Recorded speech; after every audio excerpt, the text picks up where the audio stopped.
Here in New England, there is a group of self-proclaimed neo-Nazis called NSC 131. And this weekend, we saw what was possibly its biggest showing yet in downtown Portland.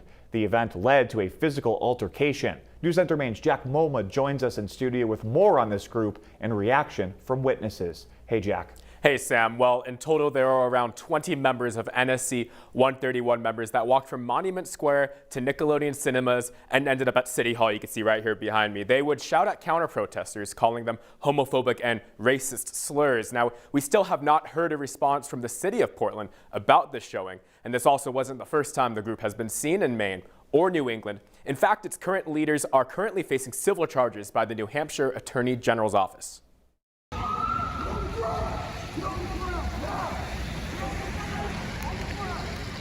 This was the moment Saturday when members from a neo-Nazi group and counter-protesters were ordered to disperse by the Portland Police Department. An officer pulling out his weapon before the neo-Nazi members left the scene. I met up with a couple of my friends who are interested in opposing this kind of hate speech, and we came down here and saw them standing in front of City Hall. This Portland resident was in an altercation with a neo-Nazi member. According to this video sent to us by the resident, you can see the struggle. He asked we hide his name and voice. He says that he and his friends are queer, and the video shows neo-Nazi members calling them the F-word slur. I really feel like I was failed by the Portland Police Department. He said Portland police did not take down statements from the incident and allowed the neo-Nazi group to leave without questioning them. We asked the Portland Police Department if there were statements or if any were offered. We did not hear back. I felt really encouraged by the amount of Portlanders who documented it. But the park is the same group that marched through Kennedy Park in Lewiston back in October and that have protested outside drag events in Boston and Portsmouth, New Hampshire. Its ringleaders are also facing civil rights charges by the New Hampshire Attorney General's office. Communities in New Hampshire know that this is New Hampshire is a safe and welcoming place. It also comes at a pivotal time in Maine's ties to extremism.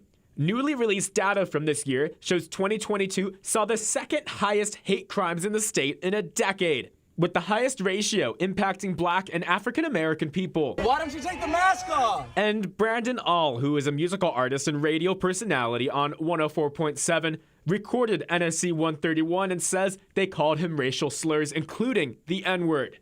Feels terrible, but at the end of the day, I know who I am, a confident, joyful person, and that's something that they could only hope to be. He also says the neo-Nazis hiding behind masks and hoodies makes it hard for people to track down members. But posts on Messenger app Telegram also show members of the Proud Boys, another neo-Nazi group, giving a nod to NSC 131's march. These could be people that you work with under those masks. You don't know. These could be people who are in positions of power. These could be people you love and trust, but you just don't know what they actually have harboring inside them.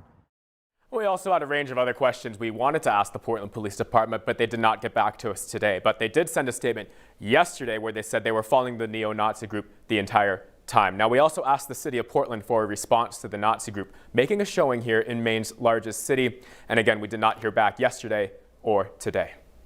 All right, Jack, thank you. Now, if you see something from known hate groups in the future, you can submit a complaint to the American Defamation League. There is an online reporting tool that can help people track these groups' whereabouts in the future.